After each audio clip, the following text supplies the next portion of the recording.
नमस्कार,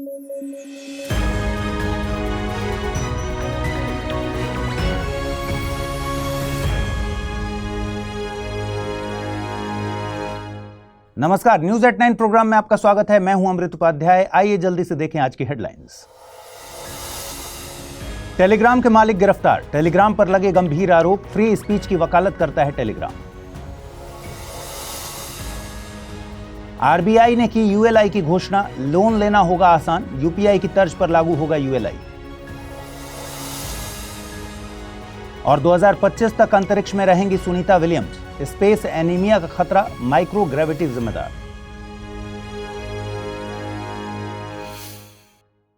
आइए शुरू करें। फ्रांस की पुलिस ने पावेल दुरोव को अरेस्ट कर लिया है। रूस में जन्मे पावेल दुरोव टेलीग्राम के संस्थापक और सीईओ हैं। फ्रेंच मीडिया के मुताबिक वे साल 2021 से फ्रांस के नागरिक हैं। 2014 में उन्होंने रूसी सरकार के दबाव में रूस छोड़ दिया था। उस समय Durov social media platform VK के भी मालिक थे। रूस की सरकार उस समय चाहती थी कि वो सरकार के खिलाफ बोलने वाली कम्युनिटीज को बंद कर दें। उन पर आरोप है कि टेलीग्राम ने कंटेंट मॉडरेशन में कमी बरती है और इसके चलते इस प्लेटफॉर्म पर ड्रग्स की तस्करी, मनी लॉन्ड्रिंग, फ्रॉड और चाइल्ड पोर्नोग्राफी जैसे कंटेंट भी शेयर किए जा रहे हैं। टेलीग्राम हाई लेवल एन्क्रिप्शन के लिए जाना जाता है। इसके चलते इस पर यूजर्स क्या पोस्ट करते हैं, इसकी निगरानी सीमित होती है। टेलीग्राम एक फ्री टू यूज प्लेटफॉर्म है जो कि अपनी फील्ड में फेसबुक, इंस्टाग्राम, टिकटॉक और वीचैट जैसे ऐप के साथ कंपीट करता है। इसका टारगेट एक साल में 1 बिलियन एक्टिव मंथली यूजर का है। आपको बता दें कि टेलीग्राम रूस, यूक्रेन समेत पूर्वी सोवियत संघ के देशों में बहुत ज्यादा पॉपुलर है। रूस यूक्रेन के बीच चल रहे वॉर में इस ऐप का क्रिटिकल इंफॉर्मेशन के लिए खूब इस्तेमाल हो रहा है। कुछ एक्सपर्ट्स बताते हैं कि इस ऐप को वर्चुअल बैटल फील्ड भी कहते हैं। पावेल दुरोव के मुताबिक उनकी राजनीतिक विचारधारा लिबर्टेरियन है। वे नहीं चाहते कि उनका ऐप भू राजनीति के खेल का शिकार हो। वे ऐप को न्यूट्रल यानी तटस्थ रखना चाहते हैं। लेकिन यहाँ एक बात हमें समझनी होगी कि भले ही टेलीग्राम राजनीतिक तौर पर तटस्थता की बात करे, लेकिन क्या इस ऐप पर केवल राजनीतिक सूचनाओं का ही आदान प्रदान होता है? ये ऐप इलीगल तौर पर पायरेटेड कंटेंट, पोर्नोग्राफिक कंटेंट और चोरी किए गए कंटेंट के सर्कुलेशन के लिए भी खूब इस्तेमाल होता है, जिसे फ्री स्पीच के नाम पर अनदेखा नहीं कर सकते। बिलियन डॉलर्स रेवेन्यूज वाली कंपनीज के लिए ऐसे मुद्दों पर चेक लगाने के लिए तकनीक का इस्तेमाल कोई बड़ी बात नहीं है, लेकिन शायद ये कंपनीज अपनी पॉपुलैरिटी के चलते ऐसे कड़े निर्णय नहीं लेती। अन्य ऐप्स के मुकाबले टेलीग्राम की पॉपुलैरिटी का एक बड़ा कारण कंटेंट के सर्कुलेशन पर कोई रोक नहीं होना ही है। आरबीआई के गवर्नर शक्तिकांत दास ने एक अहम घोषणा की है, जिसके मुताबिक बहुत जल्द यूपीआई की तर्ज पर यूएलआई यानी यूनिफाइड लैंडिंग इंटरफेस लॉन्च किया जाएगा। जिस तरह से यूपीआई ने रिटेल पेमेंट की दुनिया में क्रांति ला दी, वैसे ही यूएलआई के जरिए लैंडिंग यानी लोन सेक्टर में भी आमूलचूल परिवर्तन देखने को मिल सकता है। आइए समझते हैं यूएलआई क्या है और ये कैसे काम करेगा। देखिए, डिजिटलीकरण में हो रही लगातार प्रगति ने भारत में डिजिटल पब्लिक इंफ्रास्ट्रक्चर की अवधारणा को जन्म दिया है। इसके चलते बैंक्स, एनबीएफसीज और स्टार्टअप्स फाइनेंशियल सर्विसेज में डिजिटलीकरण के नए नए तरीके अपना रहे हैं। बैंक्स और अन्य वित्तीय संस्थाओं के कई कामों में लैंडिंग यानी कर्ज देना एक मुख्य काम है। जब इसे डिजिटल तौर पर किया जाएगा तो इसे डिजिटल क्रेडिट डिलीवरी कहा जाता है। लेकिन डिजिटल क्रेडिट डिलीवरी में कई तरह की चुनौतियां भी सामने आ रही हैं। इनमें सबसे बड़ी चुनौती है लोन देने के लिए जरूरी डेटा का अलग अलग स्तरों पर अलग अलग सिस्टम में मौजूद होना, जैसे केंद्र और राज्य सरकारें, banks, credit information companies, identity authorities इत्यादि के पास जरूरी डेटा मौजूद हैं। इसलिए लोन देने में कई तरह की अड़चनें आती हैं। यूएलआई जैसे प्लेटफॉर्म के चलते लोन लेने वालों को डॉक्यूमेंटेशन और वेरिफिकेशन के लिए अब भटकना नहीं पड़ेगा। साथ ही एक ही प्लेस पर कम वक्त में काम हो जाएगा।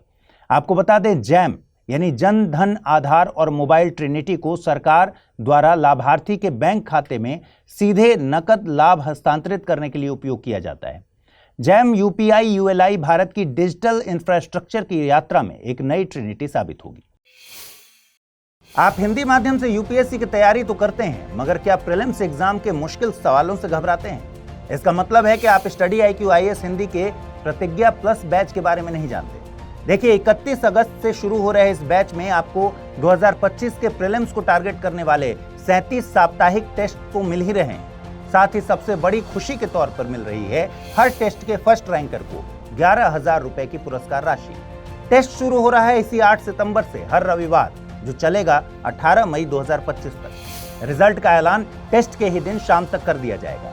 तो अगर आप इन सुविधाओं को हासिल करना चाहते हैं तो अभी अमृत लाइव कोड यूज कीजिए और एडमिशन लीजिए। हाँ, एक बात और, इस समय स्टडी IQ पर चल रही है ग्रेट लर्निंग डेज सेल, जिसका लाभ उठाते हुए आप इस कोर्स को मात्र 23,999 रुपए में प्राप्त कर सकते हैं। ध्यान रखिए, ये छूट मात्र 31 अगस्त तक की है। अब आपको कोई कंफ्यूजन हो तो amrit@studiiq.com पर मेल कर दीजिए। भारत सरकार ने पेंशन में यूपीएस यानी यूनिफाइड पेंशन स्कीम को मंजूरी दी है। इसके मुताबिक केंद्र सरकार के एम्प्लॉयज को रिटायरमेंट के ठीक पहले पिछले 1 साल में मिली औसत तनख्वाह का 50% पेंशन के तौर पर दिया जाएगा। क्या इस नई पेंशन व्यवस्था का भार एम्प्लॉय पर भी आएगा? तो जवाब न है। दरअसल एम्प्लॉयज पहले भी पेंशन के लिए 10% का योगदान देते थे, आगे भी वही जारी रहेगा। हाँ, इसके लिए सरकार ने पेंशन फंड में अपना योगदान बेसिक पे का 18.5% करने का निर्णय लिया है। पहले सरकार इसमें 14% का योगदान करती थी। ये योजना 1 अप्रैल 2025 से लागू होगी। साथ ही इसमें शर्त होगी कि एम्प्लॉय ने सरकार में 25 साल की सेवा पूरी कर ली हो। अगर एम्प्लॉय की मौत हो जाती है तो स्पाउस यानी पति या पत्नी को पेंशन इनकम का 60% दिया जाएगा। 10 साल तक की न्यूनतम सेवा की स्थिति में कर्मचारी को कम से कम 10,000 रुपए प्रति माह पेंशन के रूप में दिए जाएंगे। इसमें पेंशन को इन्फ्लेशन इंडेक्सेशन मुद्रास्फीति सूचीकरण के साथ भी जोड़ा गया है, यानी कि पेंशन महंगाई के साथ समायोजित होगी। इस योजना से केंद्र सरकार के लगभग 23 लाख एम्प्लॉयज को लाभ मिलेगा। साथ ही केंद्र सरकार के ऐसे एम्प्लॉयज जो वर्तमान में एनपीएस यानी नेशनल पेंशन सिस्टम में एनरोल्ड हैं, उनके लिए यूपीएस विकल्प के तौर पर उपलब्ध रहेगी। राज्य सरकारों के लिए भी ये वैकल्पिक व्यवस्था है, वे चाहें तो इस सिस्टम को अपने यहाँ भी लागू कर सकती हैं। आपको बता दें, नई पेंशन व्यवस्था की घोषणा सरकार ने एक समिति की सिफारिश पर की है। अप्रैल 2023 में केंद्र सरकार ने सरकारी कर्मचारियों की पेंशन व्यवस्था को रिव्यू करने के लिए कैबिनेट सचिव टीवी सोमनाथन की अध्यक्षता में एक कमेटी गठित की थी। टीवी सोमनाथन तब वित्त सचिव के पद पर थे। इस समिति ने कई वित्तीय संस्थानों जैसे IMF और विश्व बैंक जैसे संस्थानों को भी विजिट किया था। यहाँ एक और बात याद रखिए कि पेंशन के अधिकार को संविधान के अनुच्छेद 300 क के तहत रखा गया है। संपत्ति के अधिकार के तहत ये एक संवैधानिक अधिकार है। अब आपको एक सवाल का जवाब देना है, किस संवैधानिक संशोधन के जरिए संपत्ति के अधिकार को मूलभूत अधिकारों की लिस्ट से हटाया गया था? फाइनली नासा ने पुष्टि की है कि सुनीता विलियम्स और बैरी विल्मोर कम से कम 2025 की शुरुआत तक ISS यानी अंतर्राष्ट्रीय अंतरिक्ष स्टेशन में रहेंगे। साथ ही बोइंग के स्टार लाइनर के बजाय स्पेसएक्स ड्रैगन का उपयोग कर उन्हें पृथ्वी पर वापस लाया जाएगा। दोनों ही एस्ट्रोनॉट्स स्टार लाइनर के क्रू फ्लाइट टेस्ट के हिस्से के तौर पर ISS गए थे। जल्द ही दोनों ISS के फुल टाइम क्रू मेंबर बन जाएंगे। दोनों ही एस्ट्रोनॉट्स को फुल टाइम क्रू मेंबर की ट्रेनिंग दी गई है, लेकिन लंबे वक्त तक स्पेस यानी अंतरिक्ष में रहने से स्वास्थ्य के स्तर पर कुछ चुनौतियों का सामना करना पड़ता है, जिनमें से एक समस्या है स्पेस एनीमिया, जो कि माइक्रो ग्रेविटी के चलते होता है। स्पेस एनीमिया में इंसानी शरीर से रेड ब्लड सेल्स पृथ्वी के मुकाबले ज्यादा तेजी से खत्म होते हैं। अंतरिक्ष में यह दर 2 मिलियन प्रति सेकंड से बढ़कर 3 मिलियन प्रति सेकंड हो जाती है। माइक्रोग्रेविटी के चलते होने वाली अन्य समस्याओं में बोन डेंसिटी का लॉस, विजन लॉस जैसी समस्याएं भी शामिल हैं। पृथ्वी पर आने के बाद एस्ट्रोनॉट्स को रिकवरी में लंबा वक्त लगता है। आपको बता दें, माइक्रोग्रेविटी से मतलब है बहुत कम या नाम मात्र की ग्रेविटी या गुरुत्वाकर्षण। अंतरिक्ष में ग्रेविटी न के बराबर है। नासा के मुताबिक माइक्रोग्रेविटी को जीरो ग्रेविटी नहीं समझा जाना चाहिए, इसलिए यह अवधारणा कि अंतरिक्ष में बिल्कुल भी ग्रेविटी नहीं है, नासा के मुताबिक गलत है। ग्रेविटी के चलते ही चंद्रमा पृथ्वी के चक्कर लगाता है, पृथ्वी सूर्य के चक्कर लगाती है। अगर स्पेस में ग्रेविटी नहीं होती तो क्या यह संभव हो पाता? आइए देखें आज का टर्म ऑफ द डे। आज का टर्म ऑफ द डे है निष्काम कर्म। आपको याद आ गया होगा कि आज जन्माष्टमी है, यानी भगवान श्री कृष्ण का जन्म। आप सभी को श्री कृष्ण जन्माष्टमी की शुभकामनाएं। निष्काम कर्म को भगवान श्री कृष्ण ने ही भगवद गीता में समझाया है। मतलब होता है जब फल यानी परिणाम की चिंता किए बगैर किसी काम को किया जाए तो उसे निष्काम कर्म सिद्धांत मानते हैं। इसे और सटीकता से समझें तो जब किसी काम को निजी लाभ के मकसद से न कर इसलिए किया जाए कि वो काम सही है, उचित है। मौजूदा वक्त में निष्काम कर्म का सिद्धांत बहुत जरूरी है। देखिए, इंसान इच्छाओं का पुतला होता है। एक के बाद एक इच्छा उसके मन में घूमती रहती है और वो बिना जाने समझे उन इच्छाओं को पूरा करने के लिए निकल पड़ता है, और ऐसा करते हुए उसे मौत तक आ जाती है, पर उसकी इच्छाएं खत्म नहीं होती। पर इसी दुनिया में अगर कोई व्यक्ति निष्काम कर्म करते हुए यानी बिना फल की आशा रखे बिना जीता है तो वो इच्छाओं से मुक्त हो जाता है। निष्काम कर्म का अर्थ है कि अब व्यक्ति को जीवन में कुछ ऐसा ऊंचा लक्ष्य मिल गया है कि उसे अपनी इच्छाओं का ख्याल ही नहीं रहता। आइए देखें आज के रैपिड न्यूज में क्या है खास। केंद्रीय मंत्रिमंडल ने विज्ञान और प्रौद्योगिकी विभाग की 3 प्रमुख योजनाओं को एक सेंट्रल सेक्टर स्कीम में शामिल करने का फैसला किया है। इस स्कीम को विज्ञान धारा नाम दिया गया है। इसमें शामिल 3 योजनाएं हैं: विज्ञान एवं तकनीक से संबंधित संस्थागत और मानव क्षमता निर्माण, अनुसंधान एवं विकास और नवाचार, तकनीकी विकास तथा तैनाती।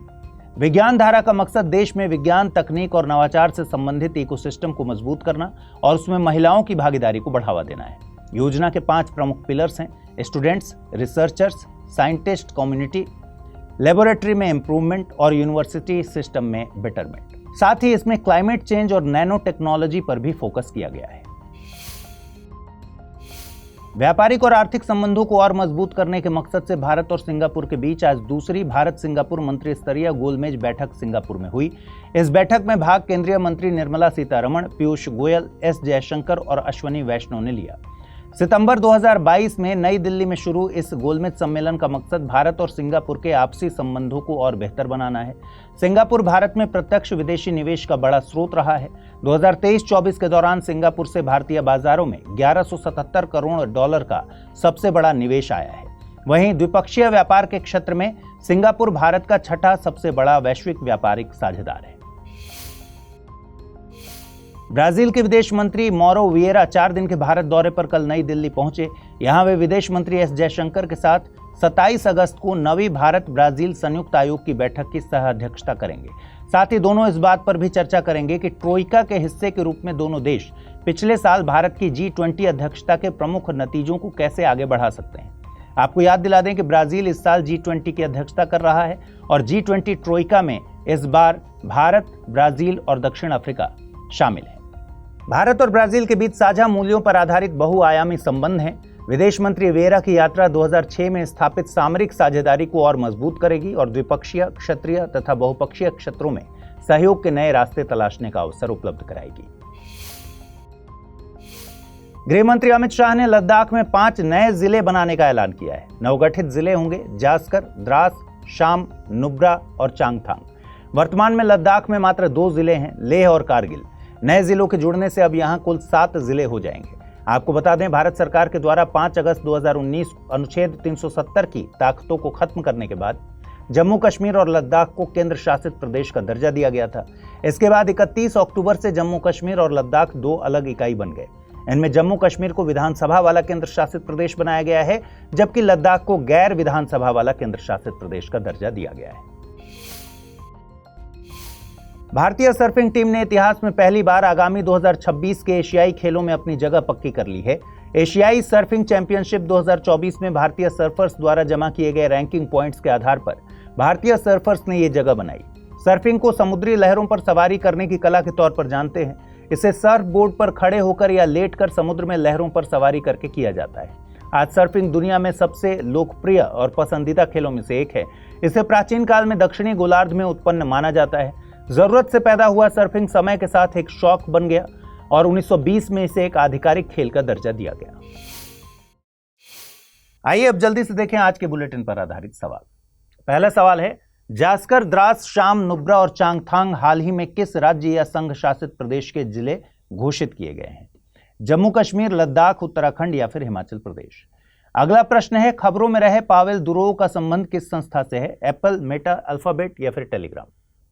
आइए देखें पिछले बुलेटिन मैंने आपसे क्या सवाल पूछे थे, उनके सही जवाब क्या है। पहला प्रश्न था, निम्नलिखित देशों पर विचार कीजिए: बुल्गारिया, चेक Republic, Hungary, Latvia, Lithuania, Romania. उपर्युक्त में से कितने देशों की सीमाएं यूक्रेन की सीमा के साथ साझी होती हैं? केवल 2, केवल 3, केवल 4, केवल 5?